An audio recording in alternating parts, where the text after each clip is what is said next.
The invocation stuff, I believe, is supposed to be like, it's a mix of both divine magic and fortune-telling stuff. Bancroft's note. Through my divination skills, I have successfully determined that Corax's return is imminent, as has been so many times before, but this time it's different. Some other forces intended to cause Corax to return to Kronos for a specific purpose, but the possible futures I've scored don't reveal who would do this and why.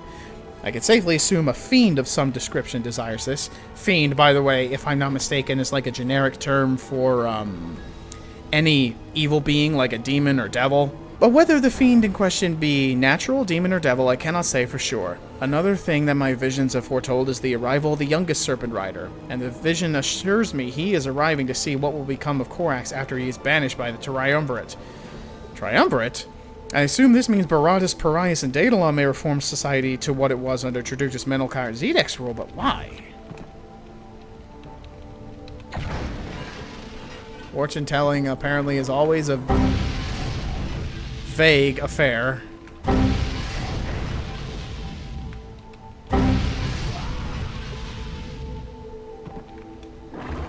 Wait a minute, was that? Ow!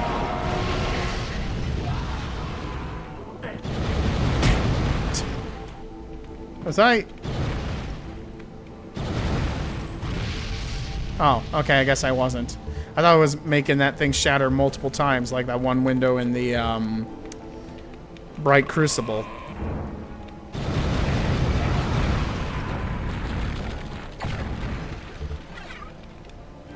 This probably does look kind of underwhelming, since I'm not playing with fast monsters enabled, especially with those apprentices, but I mean, I have died already several times. Elemental classrooms. This is my domain. Oh, and no one's here trying to kill me. Alright.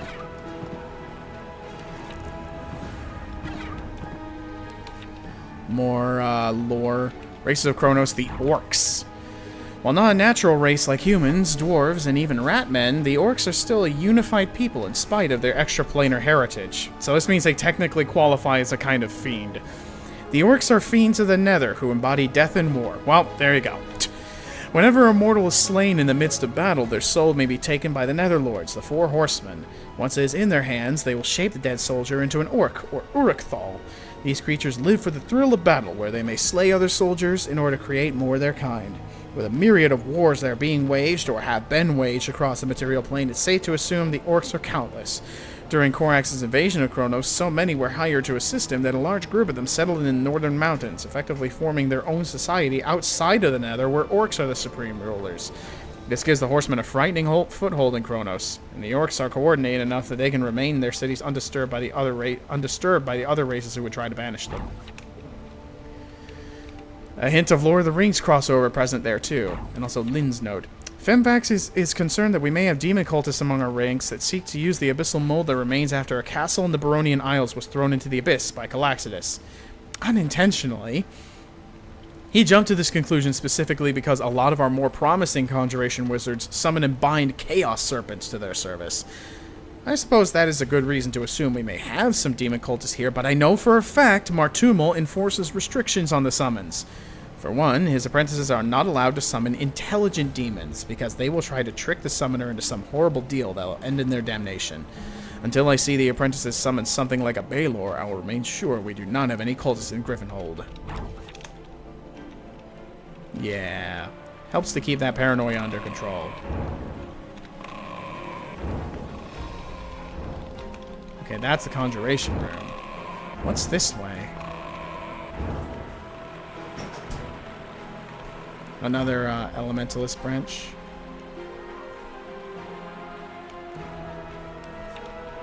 Might as well vandalize all of these, see if there's anything. Oh wow, there's a lot of stuff in them. Okay, now who wrote this? Glenn's note. No one seems to be able to keep their mouths shut about Calax's mad quest to find that mythical crown, but I don't understand it one bit. Why did Medric tell us to kill Calaxidus if we saw him? Isn't the ethereal crown merely a myth? I admit, Calaxidus is a smug bastard, but is it really necessary to kill him just because he's hunting for an artifact that doesn't exist? I will follow the Magistrate's orders, of course, but that doesn't mean I can't think their decisions are unusual. Medric, I believe, is the Magister is like the highest-ranking mage. Bancroft is the Magistrate of the Invocation branch.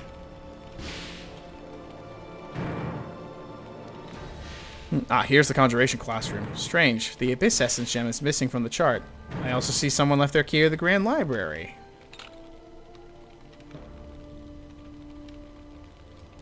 Martumel's note. Martumel's the Magister of the Conjuration branch. I don't have much time to spare because Magistrate Bancroft and Medric have summoned me to the Grand Library foyer. I have not been briefed on the reason for the summons, but I am not one to say no to the orders I've been given by my superiors. I've heard rumors about Calaxidus being responsible for grave business over in the Baronian Isles, but I don't even know what that business would be. They told me to prepare my spellbook before I go, so I shall do so now. I suspect I'll know in due time what this is all about. And Medric is he seems to be in a higher up position than the others. He is oh, I guess it's just random. But he is the Magister of the Necromancy branch. Now I think these... Okay, yeah, that one... Huh, that one leads to Medric's office.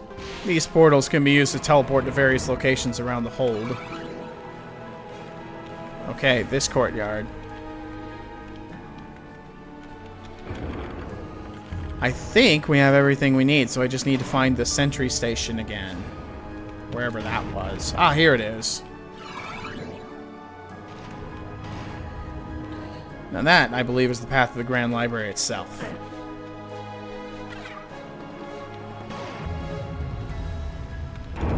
Grand Library foyer. Oh, there they are. So here you are, Calaxidus. Fantastic. What do you want, Medric? I don't have time for you or the other magistrates. What do we want? Well, for you to stop with this quest. There are things about the artifact you seek that you do not know. You see, anyone that has ever used the crown has turned up dead. We believe this is in part because it is infernal in origin. Believing isn't the same as knowing, Medric. Unless there's clear evidence for this, I will not listen to you. If that doesn't make you reconsider, then I suppose nothing will. Very well. In that case, we'll just have to take care of you. I will not go down so easily, Medric. I've already survived worse by now. I'm aware, Calaxidus, but should we fail to stop you and you find the crown, it'll be much too late for you. I don't see why your fate would be any different from the others. Kill him, Femback. I'm acting! Oh boy. Battle Royale time. As you can see, these mages, their MO is to summon a whole bunch of creatures of different types, depending on the mage themselves, and then, after a set delay, they'll come down to fight you.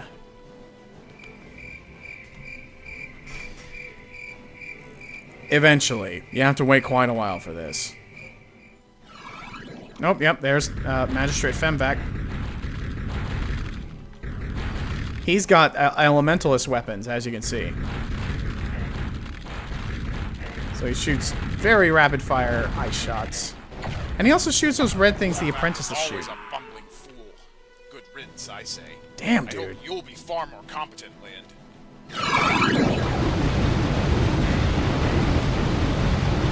Nope. Whoops, shoot.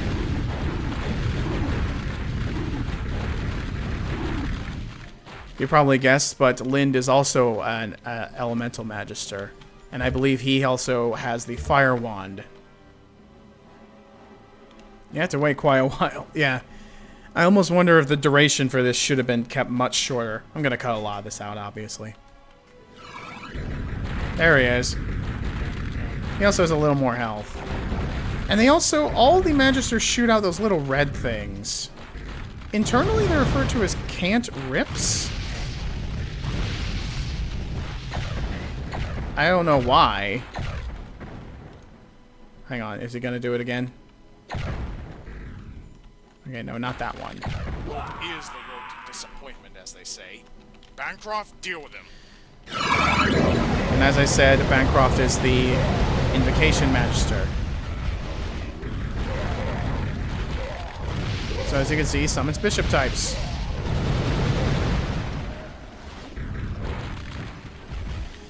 You know, those little red things are called can't rips, and I don't know why. There isn't a... I would assume it's referring to the Ripper flag that's given to some projectiles, so we'll let them rip through things. They, like, constantly do damage while they're touching the monster.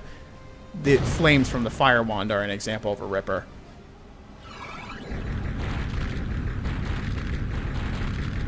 Now, the magistrates from, Bancroft onwards.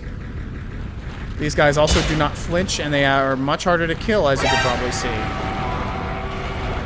Those red things are called cantrips for whatever reason.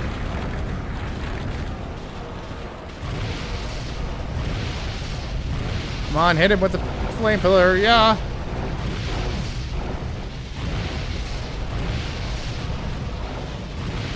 And those are the magic missiles the Invoker fires, by the way. I knew Bancroft's arrogance would be his doom one day. Do not disappoint me, Martimal. Yep. Now, even though Martumal is the conjuration guy, hence why he's summoning serpents,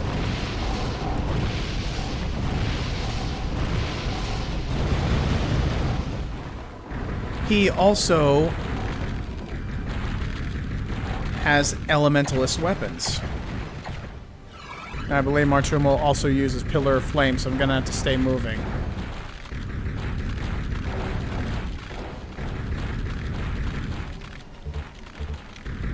Boo. He's not legendary though, so... I see that they were all utterly worthless. Not that I expected anything else. Even if I do not kill you, someone else will. You will suffer aeons of torment for hubris. Yep. Pretty obvious choice for the Necromancy Magister. Reavers.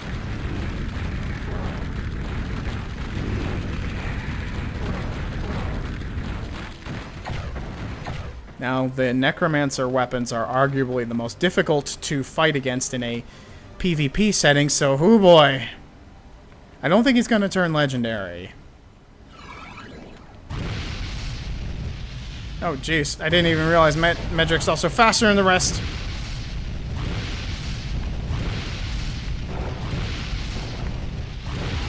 Whoa! Yeah. Oh, shoot! Oh, he resurrects crap? I didn't know that.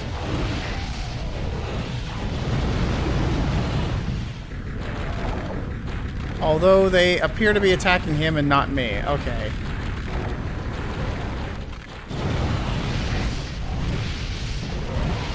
I think I might know why that is.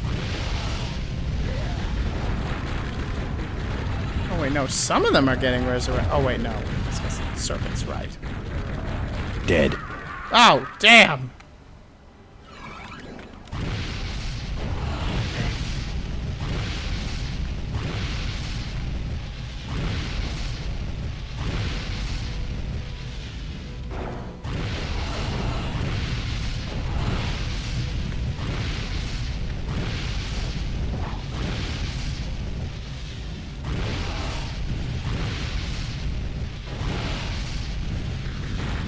This is not having much effect on him.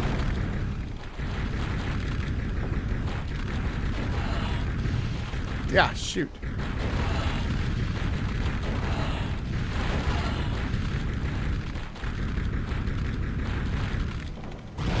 Nope. Oh, there he goes. That's enough. It's clear you are persistent enough to keep this going forever. And I applaud you for it. This won't do you much good in the end, since your destiny is sealed. Stop saying that, you coward. Unlike you, I am actually doing something to defeat the demons. I cannot deny you're doing something about this situation, but you are going about it the wrong way. It disappoints me that you still won't back down from this quest despite the dangers. But no matter, I shall allow you to continue so long as you help the Griffins One last time. And what would that be? Another one of your ploys that sees others die in the process for the greater good? What you fail to see is that ensuring Cronus' safety from the demons requires a few martyrs. I'm not here to discuss my methods. I'll never understand how you can live with yourself with that mentality. Anyway, what do you want me to do? Since you clearly want to complete this quest, I will at least allow you to clear the mess you've made. I will need you to ring the astral bells so we can banish the abyssal mold that remains after the astronomer castle was flung into the abyss. If the mold remains, it could open yet another rift. I'd do it myself, but our fights left me drained of our mana, so it falls to you. You'll find the bells in any parts of the hold where you can hear holy choirs. Very well, I will do it. It was not my intention to send the castle into the abyss, but I will do what I can to clear this up. After that, I'll prove to you that the crown can be used for good. I don't often say this, Calaxidus, but you remind me of myself sometimes with your determination. I'm acting! Make of this as you will, but now take what it is you require in the Grand Library. Ring the bells, and then leave this place. I'd say best of luck to you, but since I know the outcome already, it won't mean anything. I'll have to have a talk with Argo about that Raven staff attack, because I think that's what was... It was resurrecting monsters, but it was resurrecting them as friendly to me and not to him. So, whoops. Grand Librarian's note. Whatever has happened recently in the Grand Library is absurd. Plenty of Gryphon Brotherhood associates have carelessly tossed pages of lore onto the ground and never returned them to their rightful place. It falls to me, the Grand Librarian, to solve the mortals' littering problems. When I agreed to open up this pocket realm for the Gryphon Brotherhood, I never expected I would have to consider the idea that some who would go here simply don't care about preserving books in a respectable manner. And as if that wasn't embarrassing enough, Femvac and Lind have been scattering scrolls about summoning succubi and incubi all over the library. I assume they wish to summon the disgusting fiends to sate whatever desires they have, but they don't need to make it so obvious by littering the floor with the scrolls. They do well to learn from Magistrate Medric, for he is the only one of them who seems to know proper book treatment. Oh, self-aware writing. It's always joyful.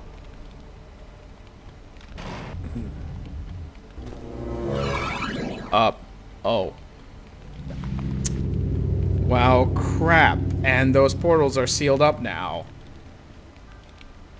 And there's no one on hand to stop them.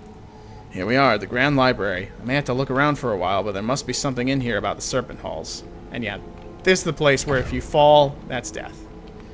I hope the missing essence gem is here as well. After all, none of the portals in the conjuration classrooms can function without the abyss gem slotted into the chart. Oh, this is the same elements text, yep. Let's throw that out into the void.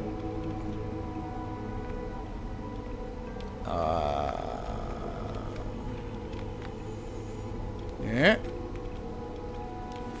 What's this one? Abyssal Warlocks. When a particularly vile and loyal mortal servant has pleased Korax in some major way, they turn into a horrific mixture of man and demon that we call an Abyssal Warlock.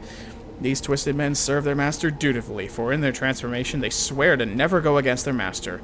Korax is also able to see whatever they see, so any act of defiance is seen by the Demon Lord immediately. Regardless the slight, Korax will slay the Warlock on the spot in order to ensure there is no disloyalty amongst his insane mortal followers. Despite this damned existence, plenty of truly deranged mortals gladly accept this position because they see it as a sign of ascending to godhood. These vile inhuman minions of Korax are identified by a skeletal appearance with chitinous protrusions around the skull. They are also clad in black robes that throw magic of energy that mutates the weakest of foes into a gibbering abomination upon death.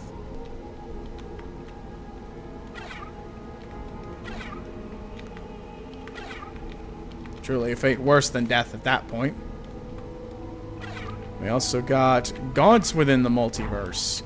The amount of gods in the multiverse is unknown, and academics frequently question if they truly are gods at all. It is thought of that many gods are simply powerful entities from the lower and upper planes, such as the Aether and Abyss, that mortals worship as gods. If this hypothesis is true, as we believe it is, that means that no celestial or fiend who claims to be a god truly is one. These claimants are merely using mortals in whichever way they see fit through this illusion of divinity. The most known instance of this illusion would be the Red Dragon cult that is worshipped by the Red Dragon that is worshipped by the Red Dragon Church. Dragons are one of the types of chromatic dragons that Neberoz created. That suggests that the Red Dragon God is connected to Neberoz and his layer of hell. Until further notice, there is no reason to worship these gods as divine, for it is inconclusive if any of them truly are what they claim. The Drisdal Province. That's the place the majority of the action in this series takes place. The Drisdal Province is the province with the most recorded history, as it served as the capital province of the Triumvirate, which consisted of Zedek, Menelkire, and Traductus. Together, these three managed to unite the fractured people of Kronos, but this was not to last. With Korax's arrival, the Triumvirate was enslaved and bound to its service forevermore. Not even the destruction of Korax could release them from their bondage. They henceforth became the Death Kings. Following the destruction of Korax at the hands of Parias, Baratus, and Daedalon, the Drisdal Province's political system has resumed to the one that was in place before the Triumvirate. No one has attempted to follow in their footsteps to restore the order we once had because it ended in such a cataclysmic way. I still think that's a bad call. Whomever of the three factions still come out on top, only time will tell.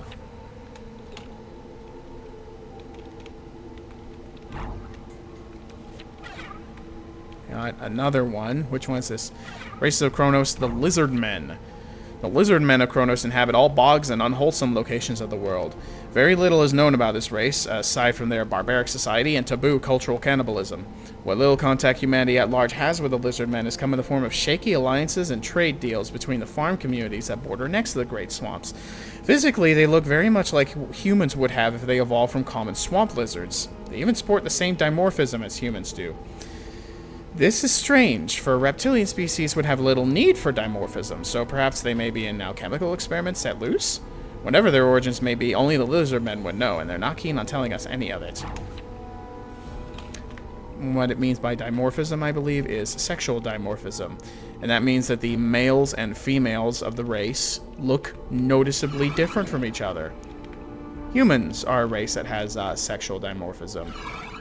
This place a labyrinth of portals. Jeez.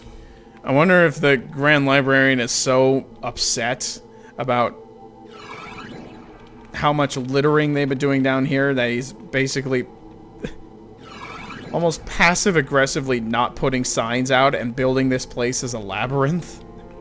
Just to spite them. That thought never occurred to me prior to now. Where the hell...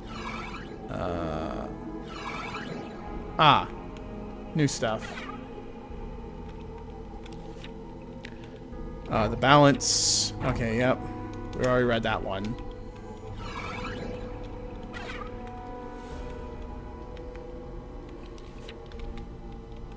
Another text on the elements. Two important notes. The Dark Crucible and Serpent Halls. The origins of the Dark Crucible are as unclear as its disappearance. All we know about is that it's what served as Korax's lair during his initial invasion, and it was also where he was slain by Daedalon, Baratus, and Parias. One simple theory is that Korax just created it once his grasp of our kingdom was unyielding, whilst others assume it's a piece of Korax's layer of the abyss that he forced into our reality. According to the three heroes, the site was located high atop the Lost Gods Mountains to the north of the Drisdal province of Kronos. While we don't know what became of the Dark Crucible, we do know that the demonic fortress known as the Serpent Halls still remains on the site. This suggests that the Serpent Halls was built in preparation for Korax's arrival, and as such made it simple to summon the Crucible. Though this bears the question, why hasn't Korax ever summoned the Dark Crucible since? If the Serpent Halls served as the foundations for the abyssal energy that summoned it, then it must be able to do so once more. We know more about the Serpent Halls than the Dark Crucible, so perhaps our answers lie within its never-ending tunnels. It seems to hold the same amount of energy even to this day, because the fortress has spread the taint of the abyss all around it. This has made it impossible for vegetation to survive in the mountains, and all animals who stay within the Serpent Hall's outskirts mutate into violent monsters who seek to spread Korax's corrupting powers of mutation throughout the world. The only way we can ever find out is if we mount expeditions to the Lost Gods Mountains and find out for ourselves. At last, I've got what I was looking for.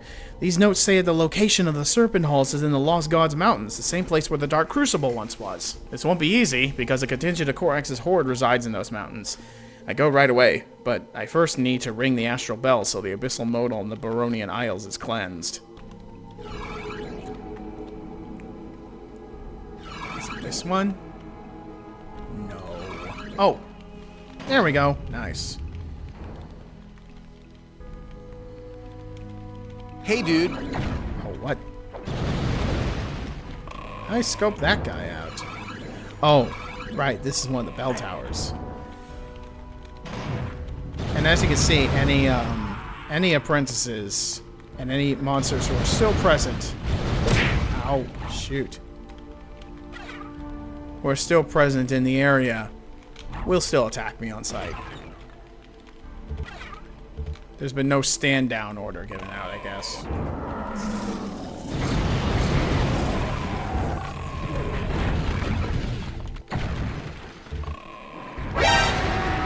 Whoa, whoa!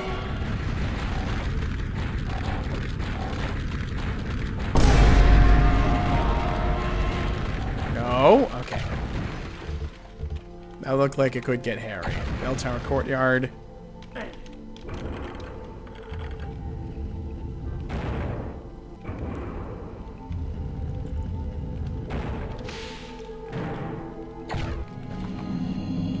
Okay. Sounds like that got rid of some of it. Hey, dude. Clearly not all of it. Oh, hello. And the warlocks are not happy that I'm doing that.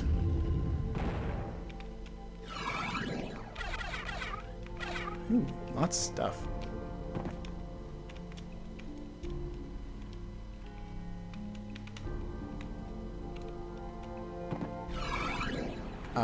So we got that bell tower. We also need the one where I started, which I think is pretty close to here. Yes, it is.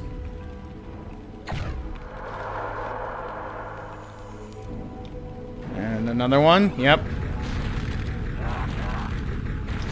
Whoa. There we go. Yeah, those guys don't have a proper freeze animation, unfortunately. 'Cause this goes down to here. There's doubtlessly going to be another... Yep.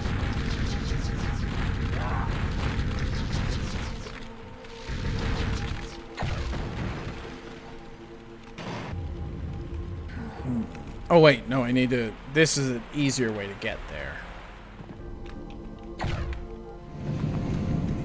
I wonder, how many pillars of flame would it take to kill one of these guys? Assuming he stays in it, of course.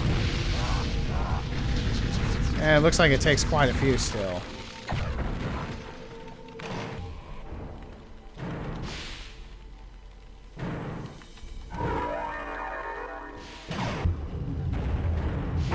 Okay, that activates all these portals. Wait a second. Where is... Okay, no. These are not usable.